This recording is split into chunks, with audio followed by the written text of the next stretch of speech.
Challenges of migration. Still, despite all the benefits, migration also often comes with challenges and difficulties, to both the migrants and the receiving countries. According to the report published by Eurostat of the European Commission, 2021, international migrants tend to have lower overall outcomes in areas such as the labor market, education, or social inclusion. They are at higher risk of unemployment or poverty than national citizens.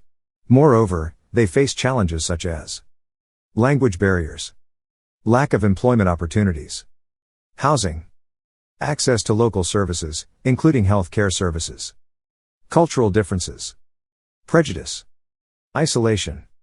For the host societies, the fear is that migration and unsuccessful integration can lead to the creation of segregated communities, which could increase radicalism and conflict. To prevent and minimize the impact of such challenges, it is important that both the receiving countries and the migrants engage in the process of integration.